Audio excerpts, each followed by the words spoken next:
lo anunciamos oportunamente esta mañana. Aquí estamos, y tal cual también lo dijimos el 2 de diciembre del 2019, o sea, hace exactamente 3 años, la condena estaba escrita. No es que en aquella oportunidad fuéramos clarividentes ni adivinos, era algo mucho más sencillo. Si una causa en la cual un juez, el doctor Julián Ercolini, el inefable Julián Ercolini, se había declarado incompetente luego de una denuncia de diputados de la oposición por obras realizadas en la provincia de Santa Cruz y la enviara a Santa Cruz, y luego, 8, 9 años después y más también, cuando llega el gobierno de Mauricio Macri, la resucita como por arte de magia ante una denuncia de Iguacel, y las 51 o 49 obras que había mandado al sur porque era incompetente para investigar, las trae de nuevo, e inclusive después de que habían sido analizadas, juzgadas y sobreseídas como él había indicado en el sur, y sobreseídas, y las vuelve a traer pese a la cosa juzgada. Está claro que cuando hace todo eso un juez, y ese juez, porque bueno es reconocer que tampoco estuvo solo, es ratificada esta conducta por todas las instancias superiores hasta la Suprema Corte de Justicia, está claro que la idea era condenarme, como finalmente hoy lo hicieron. Lo raro de la condena de hoy, además, que es por administración fraudulenta. Yo quiero, y no quiero detenerme tanto en lo estrictamente jurídico, pero quiero leerle lo que es el artículo 173, que es la aplicación que me han hecho del Código Penal, en su inciso 7, que establece la conducta que se hace responsable de acuerdo al Código Penal.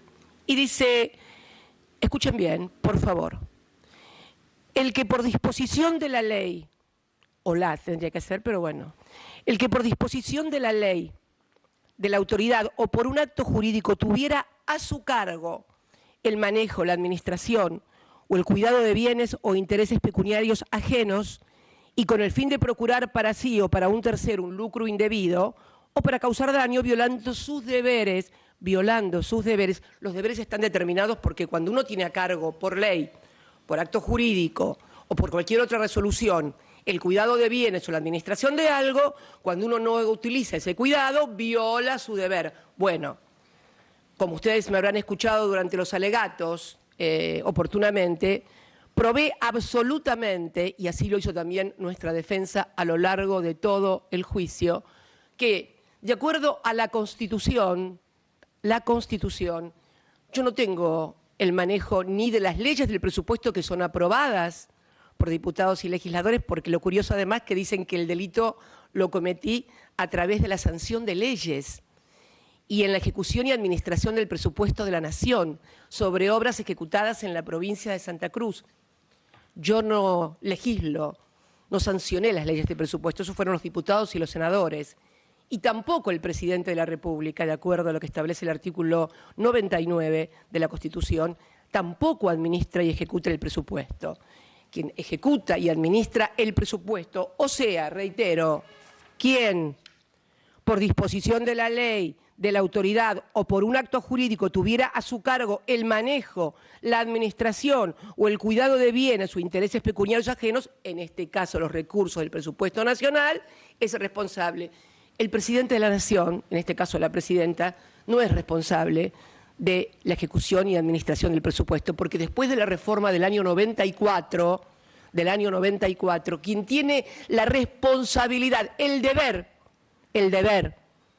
jurídico, o sea, que puede ser demandado si incumple ese deber, de administrar y ejecutar el presupuesto de la Nación Argentina, es la figura del jefe de gabinete. Curiosamente, en este juicio, los jefes de gabinete solo declararon como testigos. Y esto no significa que quiera decir que ellos tienen responsabilidad alguna, porque a lo largo de todo el juicio también se probó que ninguna de las aseveraciones, de las mentiras que dijeron los fiscales Luciani y Mola en su alegato histriónico, eran ciertas, a punto tal que cuando les tocó replicar cada uno de los hechos, no de las opiniones, cada uno de los hechos, de los documentos, de las pericias, de los testimonios que se desarrollaron durante todo el juicio, no pudieron replicar nada. Es muy simple.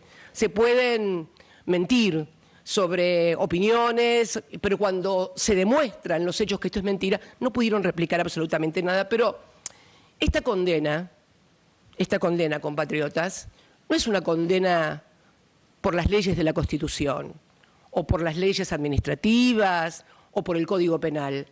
Esta es una condena que tiene su origen en un sistema que yo muy casi ingenuamente diría, en aquella vez el 2 de diciembre del 2019, hablé de lawfare.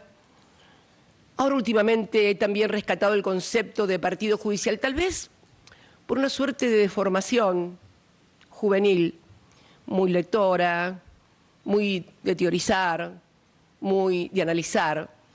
Y esto es mucho más simple, esto no es ni lawfare, ni partido judicial, esto es un Estado paralelo y mafia judicial.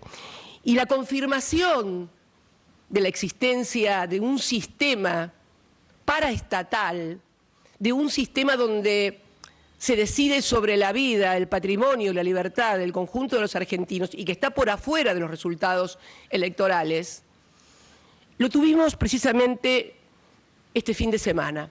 Ayer el presidente de la República, en una cadena nacional, hizo mención a algo que tomó estado público, por así decirlo, o tal vez estado en las redes. Yo estaba en Calafate.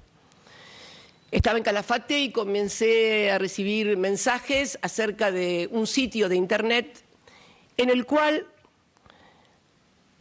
se publicaron los chats de un conjunto de personajes sobre un hecho que había tenido lugar el día 17 de octubre. Qué sé yo, no sé, son esas casualidades de la vida, esa fecha tan histórica para nosotros. Bueno, esto era un viaje en un avión privado a la estancia de Joe Lewis, en Lago Escondido. Es el ciudadano británico que tiene secuestrado el Lago Escondido para todos los compatriotas, pese a las leyes vigentes que hay en materia de posibilidades que los extranjeros tengan tenencia o sean propietarios de tierras en zonas limítrofes. Ya vamos a hablar también de eso porque tiene que ver con los protagonistas de los que viajaron y de lo que pasó. En ese viaje privado de un vuelo que partió, creo que de Aeroparque, no sé exactamente de dónde, 4 jueces viajaron allí. ¿Y por qué importa acá en esta causa? Ahora lo van a ver. Los 4 jueces fueron Maíquez, Juan Maíquez, que es un juez de casación, un magistrado de casación puesto a dedo por Mauricio Macri en la casación. Nunca concursó para ese cargo.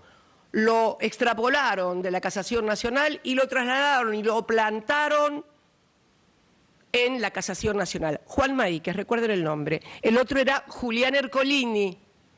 Julián Ercolini es el juez que instruyó esta causa. Maíquez padre, es el padre también del fiscal Maíquez que instruyó también esta causa de vialidad. ¿Ven? Un juez en lo penal económico, Yadarola, juez federal también, y otro Casials. Si uno mira, es como que está todo el fuero federal. El fuero penal de Comodoro Pi, Ercolini, Yadarola, penal económico, Casials, contencioso administrativo. Faltaría la Cámara en lo civil y comercial, pero esa dicen que ni siquiera hace falta porque es una Cámara que normalmente se la conoce o la conocían en la jerga, me acuerdo, como la Cámara en lo comercial y Clarín. Bien.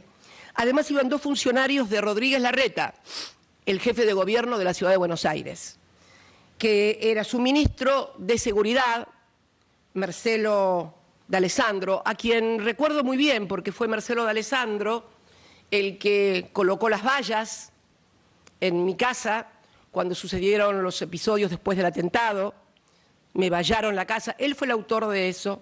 Además de ser el autor de eso, días posteriores al atentado contra mi vida, hizo acciones de inteligencia con la policía de la ciudad que sacaban fotos a toda la gente que entraba y salía y a la propia custodia del edificio de Juncal y Uruguay. Es también, claro, por sus características, el que controla la seguridad, o sea, vendedores ambulantes, etcétera, que van por toda la ciudad.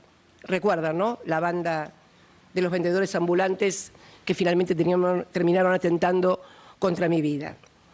Y también lo acompañaba otro funcionario, el jefe de los fiscales, que es Juan Maíquez, hijo de el otro Maíquez, Carlos Maíquez, hermano del fiscal de la causa. La familia judicial en su máximo esplendor. Son así, si uno puede ver en los juzgados, recorre los juzgados, es el primo, el hermano, el tío, la sobrina, el nuero. Bueno, en el propio tribunal que me juzgó a mí, el camarista Hornos, que va a ser el que voy a tener que apelarle esta sentencia, el camarista Hornos, es el tío de la señora del presidente del tribunal que me condenó. O sea, la esposa del presidente del tribunal, el de Liverpool, el del jugador del Liverpool. Bueno, la señora es la sobrina del camarista al cual yo tengo que ir a apelar.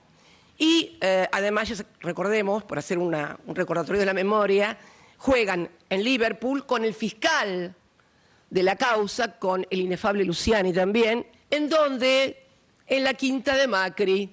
¿Y qué otro jugador hay del Liverpool? Bueno, Llorens, Mariano Llorens, que está en la Cámara Federal, en la cual siempre falla, por supuesto, condenándonos.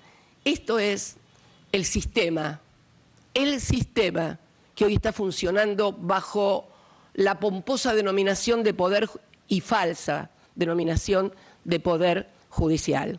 Un partido judicial, una mafia, un Estado paralelo. Pero bueno, además iba un ex agente de la CIDE, nunca faltan, los servicios siempre están, y un empresario de medios digitales.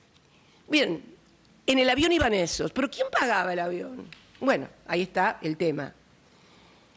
Quien pagaba el avión era el Grupo Clarín, Manieto, a través de sus dos personeros, Jorge Rendo, al que no hay político en la Argentina, ni juez que no conozca a Jorge Rendo, el operador oficial para todo terreno de Manieto y del Grupo Clarín. Y el sobrino de Manieto, Casey, Pablo Casey Manieto.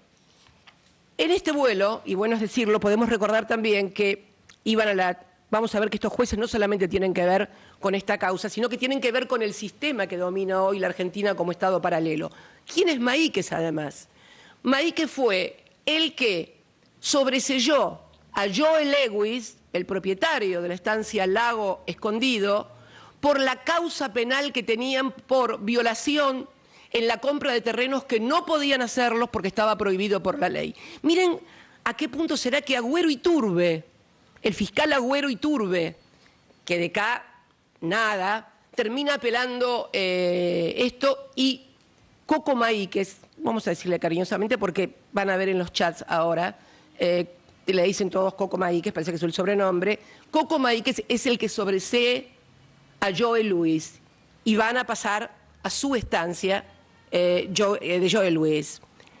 Ercolini fue el juez que, además de condenarme a mí y elevar el juicio oral, es el que sobreselló a Manieto y a Bartolomé Mitre en la causa de Papel Prensa. Esta empresa que fue tomada por el partido militar durante la dictadura, como lo define Lidia Papaleo en la mesa de torturas, y le fue entregada a este grupo económico, y luego de que el partido militar se la entregara, es convalidado por el partido judicial unos cuantos años más tarde. Creo que fue, no recuerdo, 2010, 2011 o más recientemente todavía. Casials, ¿quién es Casials? Casials es el juez contencioso administrativo del Fuero Federal que impide que el AFCA, acá vamos a hacer una breve referencia a la ley de medios, ¿se acuerdan que habíamos sancionado la ley de medios en las cuales había periodos para esperar y al cabo de su cumplimiento los grupos empresarios de medios que tenían más de las licencias que se permitían, o sea, si tenían un exceso de licencias de cable, de canales abiertos, de radios, tenían que desinvertir. No que les iban a sacar nada, no, simplemente no quedar en posición monopólica o dominante. Bueno, después de varias medidas cautelares que suspendió la aplicación de la ley, cuando finalmente la Corte termina fallando y dice que el artículo de desinversión es constitucional, el AFCA, que es el organismo estatal que establecía que podía, si no se cumplía con el plan de desinversión, hacer la desinversión de oficio, ante la presentación de Clarín del plan de desinversión, que no estaba de acuerdo con la ley, hace la desinversión y aplica la ley y hace una desinversión de oficio. ¿Qué hace Casials? Interrumpe esto. Casials favoreció al Grupo Clarín, viaja en el avión del Grupo Clarín y van todos juntos al lago escondido, casi como hacer una junta, ¿no?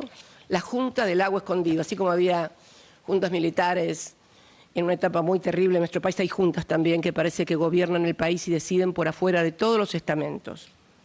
Bien, cuando toma estado público esto pasa en octubre aproximadamente, finalmente nadie publica casi nada, y en el chat de este fin de semana, que yo pido, simplemente los vamos a luego a publicar, son mucho más grandes, miren, les muestro, son estos chats, los tengo señalados a todos, pero sería imposible, estaría, no sé.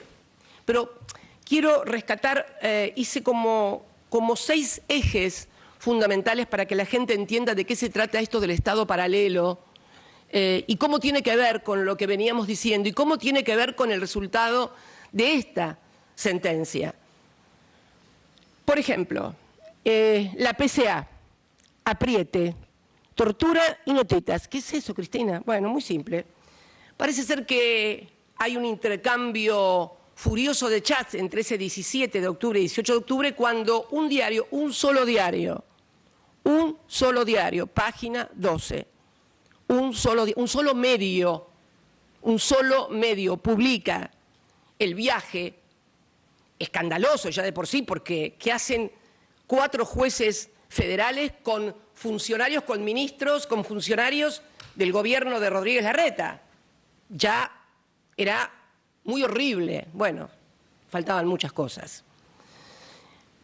Juan Maíquez, esto es una lectura de chats, que los que van a ver ahí, Juan Maíquez, no sé, y comienza una locura contra la PCA, como que fue la PCA la que reveló la existencia del vuelo porque aparece una planilla de un aeropuerto. No sé cuándo, pero algo habrá que hacer, no se la pueden llevar de arriba. Entregaron la hoja con información, se refiere a la PCA. Esto lo dice Maíquez, Juan Maíquez. Recordemos que estamos hablando de camaristas, de hombres y mujeres que deciden sobre tu libertad y patrimonio, de hombres y mujeres, de hombres, perdón, porque son todos hombres. También es un tema para analizarlo tal vez más adelante, esto de todos hombres siempre, las juntas militares son hombres, el Pacto de Olivos fueron hombres, todas las decisiones las van tomando hombres en mesa, claro, cuando aparece una mujer.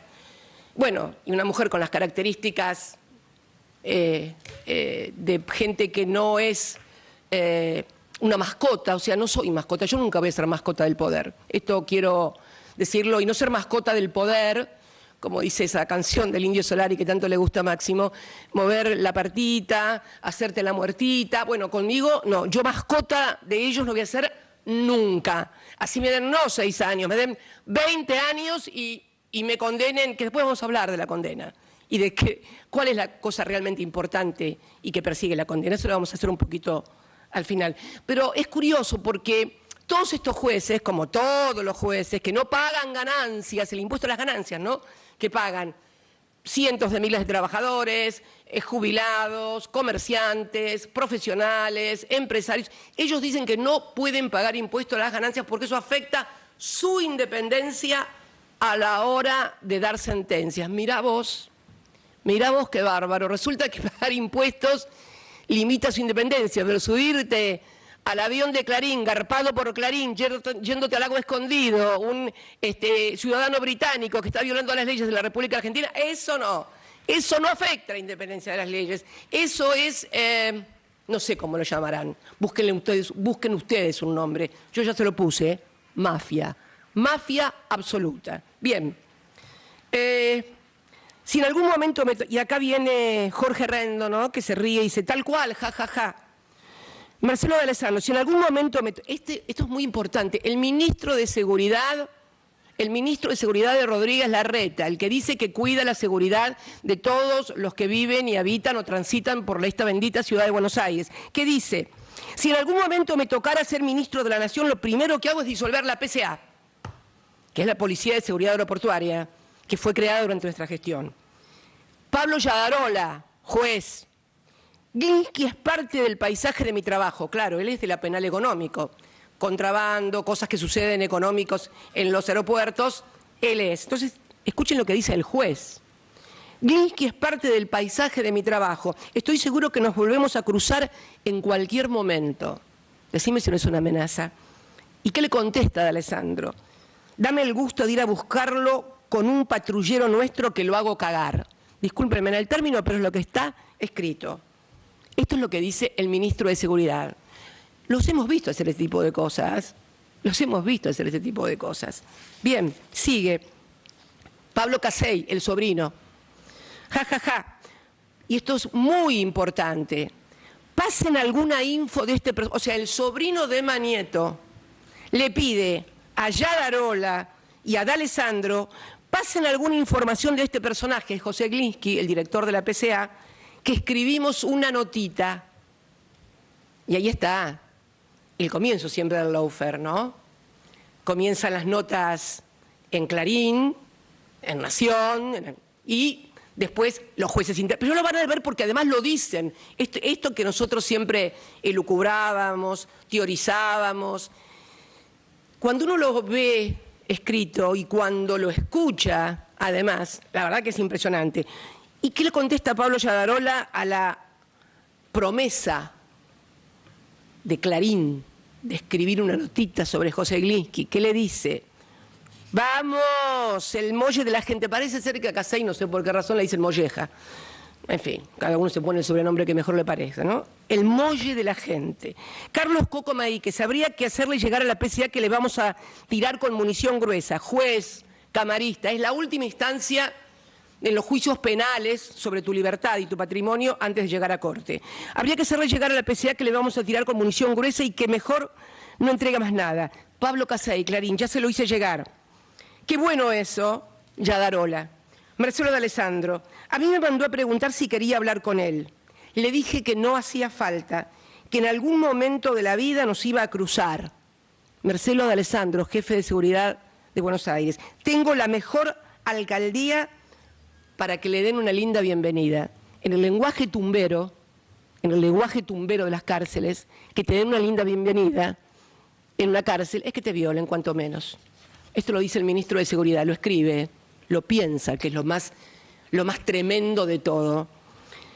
Pablo Yadarola, problemas para Glinsky. ¿Por qué? Porque aparece una nota en Clarín sobre el problema del celular que se borró, de Sabac Montiel, el que me quiso matar, y entonces comienzan a decir que la culpa la tiene la PCA y no la federal. Bueno, problemas para Glinsky, dice Yadarola.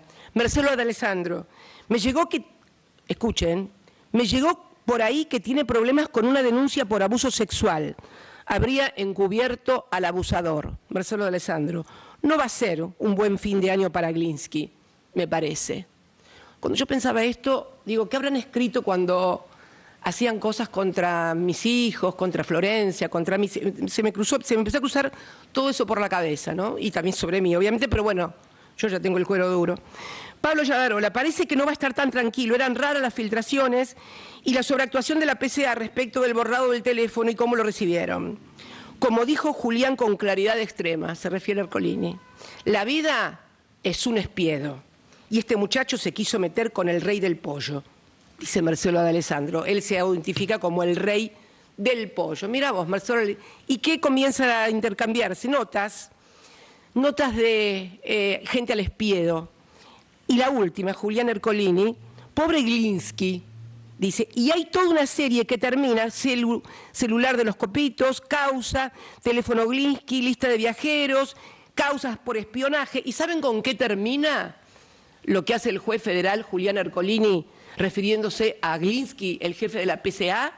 Un cajón. Hay un emoji, un dibujito de esos que hay, de un féretro, un cajón. O sea, José Glinsky, estás muerto. Pablo Yadarola, jajaja, Pollo Track y El Camino Les Piedo, gran película. Esto lo quise leer específicamente porque revela, entre otras cosas, hay otras cosas. Marcelo D'Alessandro en una parte dice, limpiemos un mapuche. El jefe de seguridad de la Ciudad de Buenos Aires, limpiemos un mapuche. Y todos, o Juan, no, creo que no es ese, creo que es Juan Maíquez, perdón. Juan Maíquez, a quien hace poco tiempo una ONG de fiscales internacionales lo ha puesto de director o de presidente. Bueno, que vayan revisando, porque tienen un presidente que quiere limpiar pueblos originarios. Limpiemos un mapuche, y todos se ríen. Pero hay otro aspecto que es fundamental en el lawfare, que es el periodismo, ¿no? Siempre lo hemos dicho, para hacer estas cosas en los expedientes y para hacer estas condenas que no tienen ningún instrumento, ningún clivaje en la Constitución, ni en el Código Penal, ni en el propio Código Penal, ni en las leyes administrativas, ¿qué se necesita? Sí o sí, la complicidad de los medios. Necesariamente es una pata muy importante. Y yo quiero, en este chateo, ellos hablan mucho y comienzan a recibir llamadas de los periodistas. Y yo quiero rescatar dos conceptos que van a ver ahí en cámara: periodismo unificado y razonable. Y ahora vamos a explicar de qué se trata. No son palabras mías.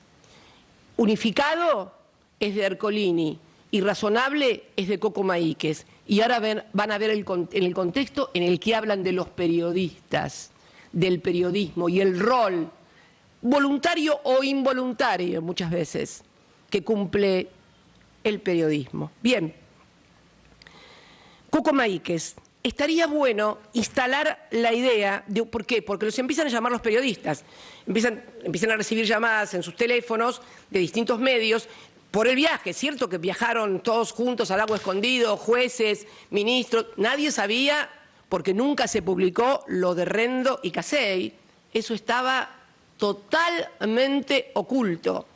Lo que salió en los medios fue la presencia de los jueces y de los ministros y de los ex-CIDE y el empresario de medios. Rendo y Casey, missing, no estaban. Estaría bueno instalar la idea de un espionaje con intervención de un organismo estatal de seguridad, y dale con la PCA otra vez, la PCA en los medios, y enfatizar el fake de la noticia, lo falso.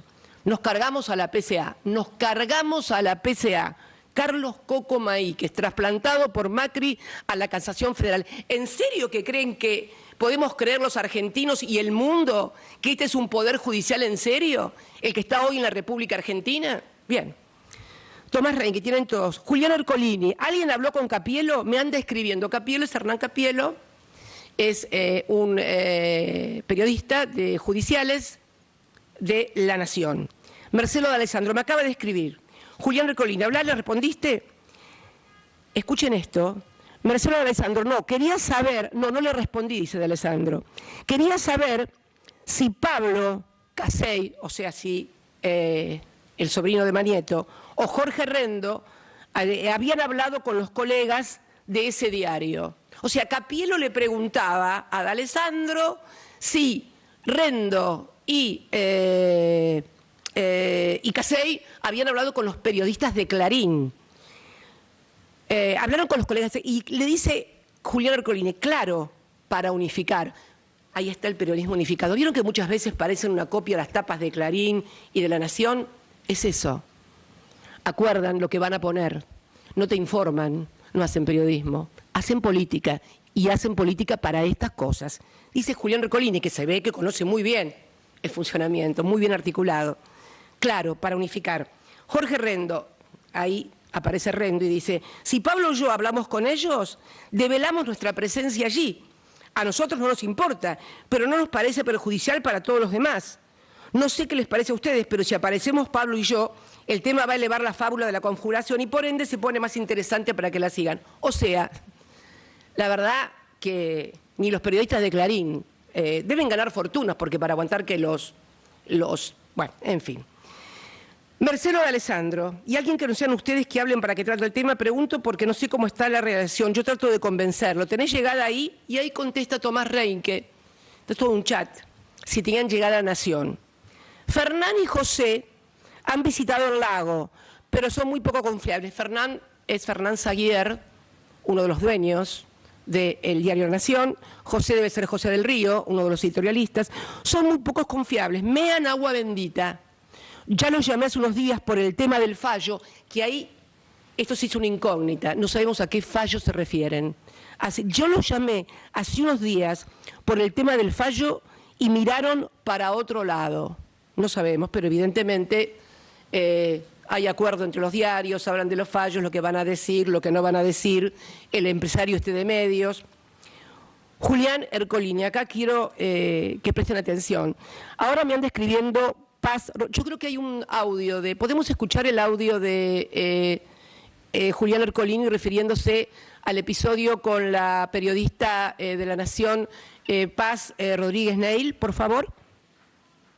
Sí, puede ser lo de Paz, que pueda ser una vocera, pero hay que organizar bien el discurso, es decir, quiénes estaban, cómo se organizó, cómo se gestó, cómo conseguimos viajar en un avión privado, etcétera, etcétera. Entonces, un poco tendríamos que eso dejarlo bien clarito antes de largar la noticia. Bien. Julián Ercolini, ahora me está escribiendo, bueno, ahí estamos cuando les comenta lo de... Y Coco Maíquez cuando dice eso, ¿les parece mandarle un mensaje a Morales Solá? Wow, creo yo que es Morales Solá porque dice M. Solá. Morales Solá también de La Nación.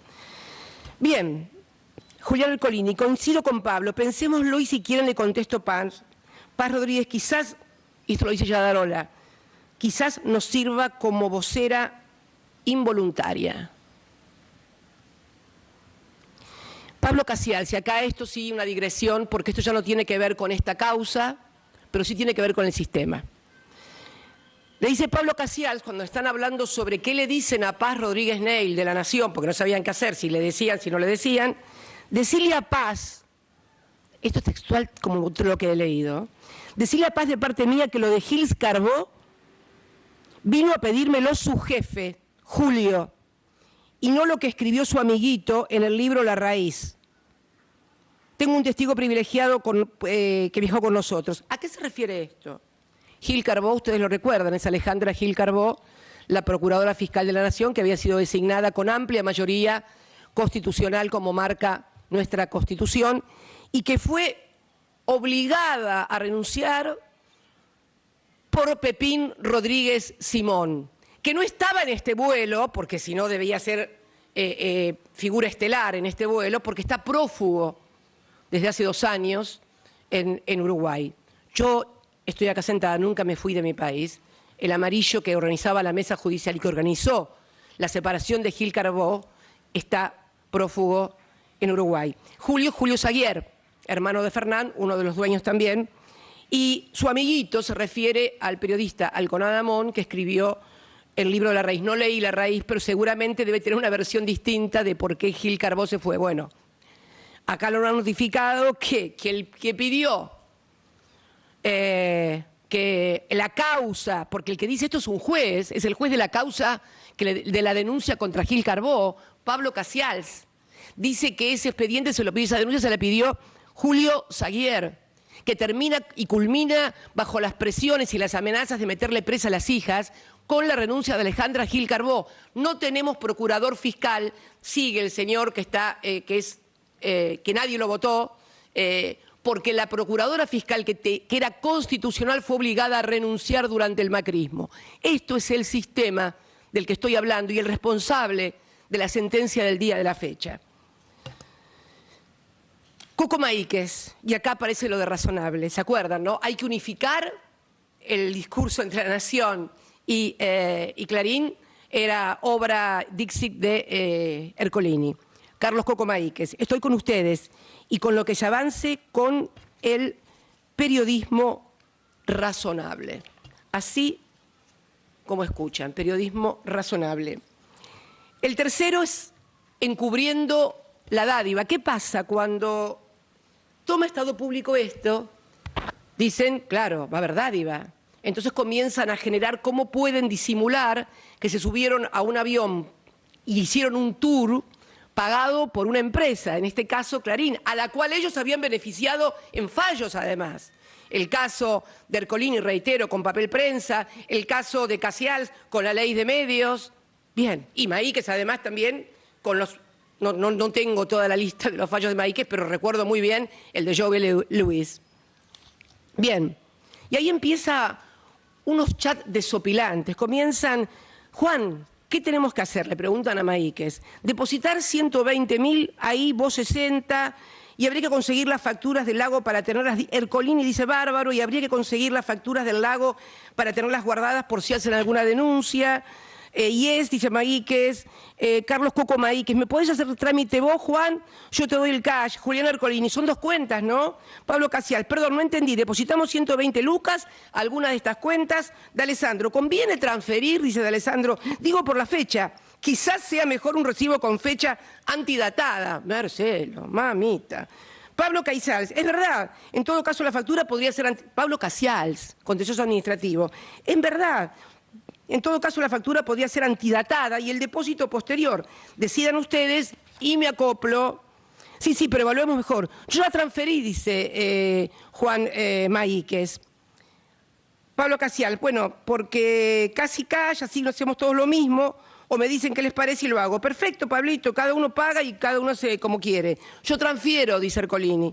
Yadarola, consulta, estamos pagando... Miren esto, ¿no? Es algo... Si no fueran jueces y no estuviéramos pasando los momentos que estamos pasando todos los argentinos, causaría risa. Pablo Yadarola, consulta, ¿estamos pagando después o que se hizo el jueves y sábado pasado y se facturó el 13? Nos convienen los recibos de la recepción del efectivo antes del 13. Solo una idea para que pensemos. Lo único que suena sospechoso es que todos pagamos en efectivo, pero me parece menos llamativo que pagarlo después. Bueno, y así siguen hablando, y hablando, y hablando, y hablando. Y al final, es algo maravilloso, Pablo Yadarola, penal económico, dice, pienso que si hay un caso de transferencia posterior no pasa nada, digo por el de Juan. El vuelo estaba casi todo pago antes de salir, por eso es lógico que se realizó efectivamente el servicio de transporte y nosotros podemos mandarle la plata a la oficina de Carmona y que él nos haga unos recibos a mano de días anteriores al vuelo, ajustados estos detalles y con la prensa tranquila, yo estoy... para volver a salir con Molle Tours a cualquier lado. Molle Tours es Casey Tours, el que garpa, Clarín. ¿Y qué le contesta Pablo Casials, contencioso administrativo? Ok, me parece perfecto. Hagamos caso a Pablo Yadarola, que es el experto. Claro, ¿cómo no va a ser el experto? Es el juez en lo penal económico que analiza las facturas truchas, que juzga si evadiste o no evadiste impuestos, si es falso los recibos que presentaste. Bueno, este es el que hace eso con la de él. Con la tuya te revienta seguramente, salvo también por ahí que alguna tarifa te exima de cualquier condena. Este es el país que hoy tenemos y este es el poder judicial que hoy tiene la República Argentina, tu país. Bien, el Consejo, porque yo escuchaba ayer al presidente cuando le dio instrucciones al representante del Poder Ejecutivo en el Consejo de la Magistratura para que haga las denuncias correspondientes contra estos funcionarios, contra estos jueces en el Consejo de la Magistratura, que es el órgano constitucional que juzga o debería juzgar, permítanme el potencial, la conducta de los jueces. Y ahí Carlos Coco Maíquez dice... Se viene una heavy en el Consejo, según me cuenta Barroetaveña. Quiero detenerme un poquito acá, en este personaje Barroetaveña. Barroetaveña es otro funcionario de la Casación, otro magistrado de la Casación, que tiene las causas de memorándum y la causa de los sauces Otesur, en la cual fui sobreseída en ambas por el tribunal oral que intervino en esas causas. Este es el funcionario que ahora tiene que opinar en memorándum y los sauces de Otesur. Barroetaveña, ¿recuerdan el nombre? Es muy amigo de Coco, casi un teledirigido por Coco Maíquez. Se viene una heavy en el Consejo, según me cuenta Barroetaveña. todo vinculado, todo el entramado. Jorge Rendo, buen día, ¿qué pueden hacer? Jorge Rendo, Clarín, buen día, ¿qué pueden hacer? ¿Cuál sería la acusación? Yo creo que va a ser un poco de circo y quedar bien con sus mandantes. Carlos Coco Maíquez, sí, pero los objetivos vamos a ser Julián y yo. ¿Qué significa una heavy? Pablo Casay, son de cuarta. Cuando la hagan hay que analizar bien una denuncia penal contra la PCA o que escupa que fue Recalde, se refiere al senador Mariano Recalde, que escupa que fue Recalde el que apretó a la gente para que le den las planillas, se refiere a las planillas de vuelo. Pablo Yadarola, ¿cómo andan muchachos? Aparece en el chat. Una idea para pensar. Si se abre ese escenario en el Consejo, o sea, la denuncia, ¿no convendría provocar una investigación que nos tenga como víctimas de espionaje ilegal? Cualquier semejanza con la actualidad no es casualidad, es planificación. Pablo Casey, eso es lo que decía Julián Ercolini. Hola, convendría hacer eso antes, o sea, la denuncia por espionaje ilegal. Esto es el Consejo. ¿Qué esperanza tenemos de que esto se trate en el Consejo? Bueno, después de la intervención del Supremo Rosati, que 16 años después declara inconstitucional una ley, resucita la que estaba vigente hace 16 años por esos milagros de la naturaleza jurídica que solamente suceden en la Argentina, resucitan leyes, se pone él como presidente. Antes se había votado o autovotado como presidente de la Corte, luego cuando consigue ser presidente de la Corte declara inconstitucional la ley y se pone en el Consejo como presidente del Consejo y después dice cómo tenemos que organizarnos los bloques en el Poder Legislativo, en el Senado y en la Cámara de Diputados. ¿Por qué? Porque como no le dieron las mayorías que tenían pensados, porque en la elección del Consejo de la Magistratura, por primera vez el peronismo tiene un representante legal, como es el doctor Recalde, padre, entonces hicieron las cuentas y decidieron que ya no se podía hacer esa conformación del Consejo y que no correspondía Doñate. O sea, lo que pueden dividirse en la Cámara de Diputados no se pueden dividir en la Cámara de Senadores. Esto es lo que está pasando en la República Argentina. Bien, sigamos, porque aparece la fiscal de Bariloche. ¿Quién es la fiscal de Bariloche? Bueno, no tengo el gusto de conocer a la fiscal de Bariloche, creo que está por acá el nombre, creo que aparece, luego lo diré. Pero la fiscal de Bariloche es porque se hace una denuncia penal. Alguien va y denuncia en un juzgado federal de Bariloche esta irregularidad del vuelo. Bien, ahora me gustaría que pongamos el audio, dos audios, el audio de Ercolini y el audio de Maíquez, por favor. Para mí, lo ideal sería que la mina pida, no que nos presentemos, porque si no nos terminamos presentando como si fuéramos unos imputados, que es una locura. Que la mina le pida Flaysar. Simplemente si existió ese vuelo y eventualmente lista de pasajeros y constancias, y que manden facturas. Las constancias son las facturas, porque no pida facturas, sino que pida constancias.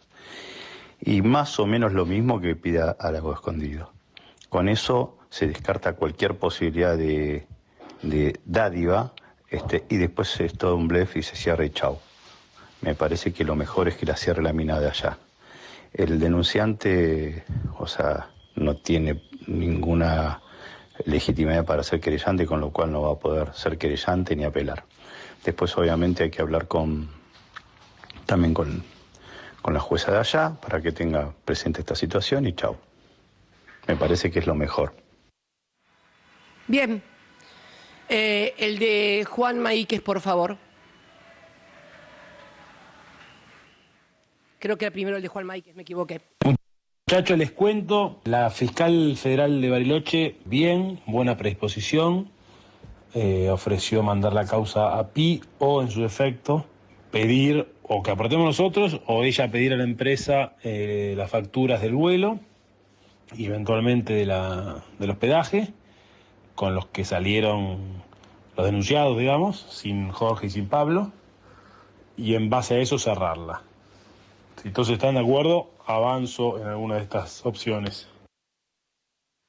Bien, Me equivoqué, era primero lo de el fiscal, el jefe de fiscales de Rodríguez Larreta, mirá qué muchacho maravilloso, y después hablan del peronismo, por favor. Y bueno, este es el muchacho que habla con la fiscal de Bariloche y luego es lo de Ercolini. Pero bueno, los dos están vinculados con la fiscal de Bariloche, que es la causa. Y ahí Pablo Yadarola dice, Juan, de acuerdo a la relación con la fiscal, hay margen para que con el pedido de sobreseimiento a la jueza, ya tienen todo arreglado, agregue que llama fuertemente la atención que la información acerca de la existencia del viaje se origine en la filtración de un documento. Digo, porque pueden extraer testimonio y de esta manera se declare la nulidad de todo. Es solo una idea. Carlos Maíquez, excelente análisis, Pablo, lo comparto in totum. Y acá quiero que presten atención nuevamente a Julián Ercolini. La verdad, lo de Ercolini, la verdad, bueno, no me extraña. Yo lo dije toda la vida después de lo que me tocó vivir con Ercolini, pero bueno, parecía casi digamos, un enojo de alguien que era acusado y juzgado, investigado por el juez, y entonces yo parecía la mala, lo que estaba mintiendo. Bueno, acá está. Julián Ercolini. Habría que ver si la fiscal se anima a hacerlo, o sea, extraer un testimonio y armar una denuncia. Quizás sienta que sobreactúa. Si fuera así estaría bárbaro, sino que al menos deslice como parte de los fundamentos que fue irregular la filtración de la fuerza que le dio origen. Y quizás ahí puede jugar la jueza mandando testimonios a Cava. Y si no hacen eso, ¿qué dice? O eso habilita que se haga la denuncia con un anónimo por acá. Escucharon, ¿no?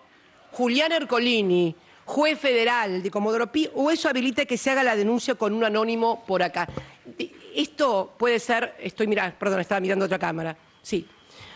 Pablo Yadarola, si están de acuerdo y si trata lo mismo, Nico se refiere a Nicolás, la mano derecha de Lewis, el que, no sé por qué le digo Lewis, el que administra el lugar donde fueron estos señores, Lago Escondido.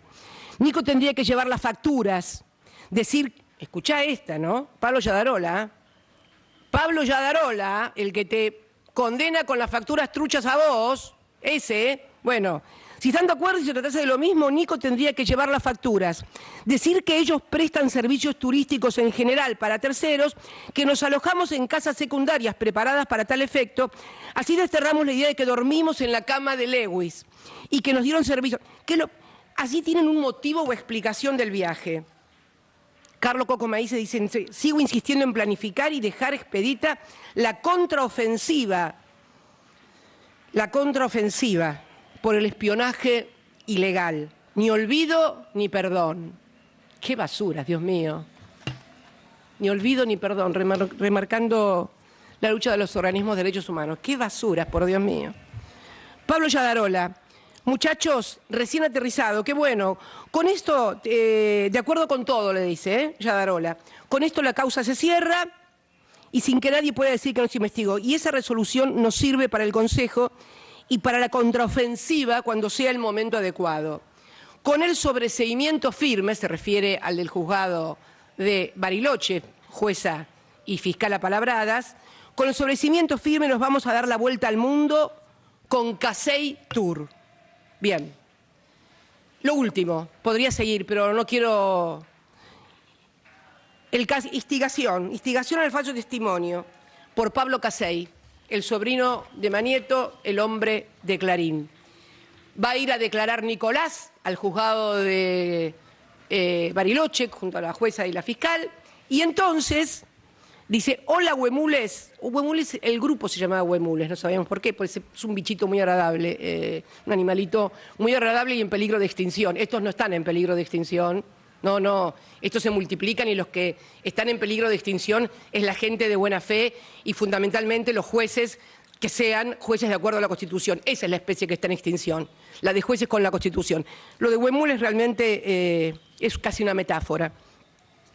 El miércoles declara el huemul más grandote, se refiere a Nicolás. Entendemos que será breve y solo referido al tema facturación. Pero por si las moscas nos juntamos con Leo es el servilleta, el de la CIDE, abogado, y entendimos que debemos darle 3 o 4 ideas Escuchen esto, instigación al falso testimonio, cuanto menos esto. Y entendimos que debemos darle 3 o 4 ideas directrices para que sin dejar de decir, no diga nada. En ese orden quizás le pregunten quien sea contacto para él para realizar el avión. En ese caso, a la primera pregunta podría ser A, que sí elegimos quién como contacto organizador, o B, que no, que su agente es el que se encarga de organizar. A la segunda pregunta, y así siguen. No quiero aburrirlos, no quiero cansarlos. Esto es el Poder Judicial de la República Argentina en articulación con los grandes medios, con las empresas. Y este es el sistema que hoy me condena a mí. Este es el sistema, que es un sistema en el cual no van a tolerar jamás que alguien, como me tocó desempeñar a mí la presidencia de la Nación en 2 oportunidades, no haga lo que ellos dicen.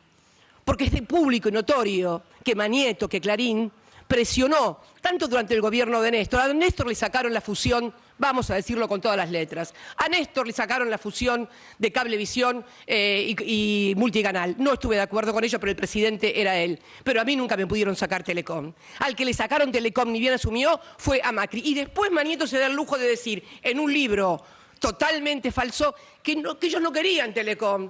¿Cómo que no querían Telecom? Si fue el motivo de la disputa con esta presidenta cuando me tocó ejercer la magistratura en la Casa Rosada. Esta es la verdad de la milanesa. Por esto me están condenando a mí. Por esto. Este es el sistema que me condena. Pero es un sistema que también, ojo, no creas que es únicamente contra los políticos que no aceptamos. No.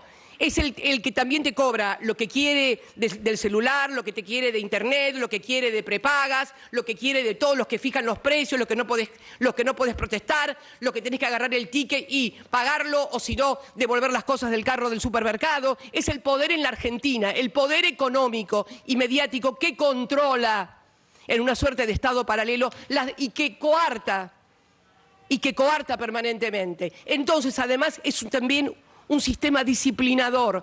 Hay que disciplinar a la dirigencia política argentina, no a los que piensan como ellos, como Juntos por el Cambio, que están de acuerdo que las universidades públicas son un gasto, que todo es que el populismo, que los derechos, que no, que cómo la FJP, que no, que cómo recuperar YPF. No.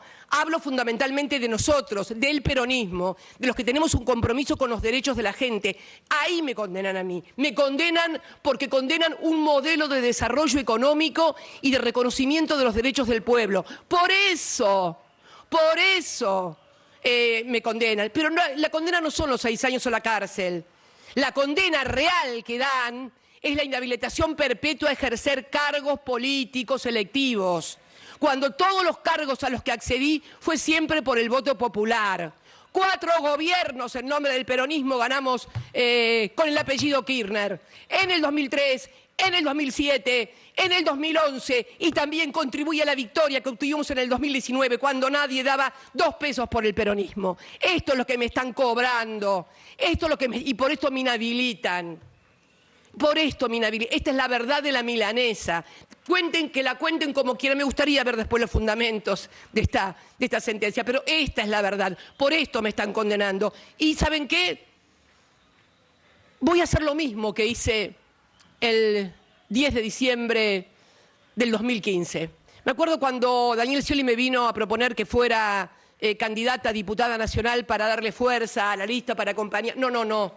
No voy a someter a la fuerza política que me dio el honor de ser 2 veces presidenta y una vicepresidenta a que la maltraten en periodo electoral con una candidata condenada, con inhabilitación perpetua, con administración fraudulenta por el Estado, a mi administración fraudulenta por el Estado y a estos, los amarillos, que nos dejaron 45.000 millones de dólares con el Fondo Monetario Internacional, se pasean orondos en los aviones de Clarín. Bueno, no voy a ser candidata. Es más, una muy buena noticia para usted, Manieto. ¿Sabe por qué? Porque el 10 de diciembre del 2023 no voy a tener fuero, no voy a ser vicepresidenta, así que le va a poder dar la orden a sus esbirros de la Casación y de la Corte Suprema que me metan presa.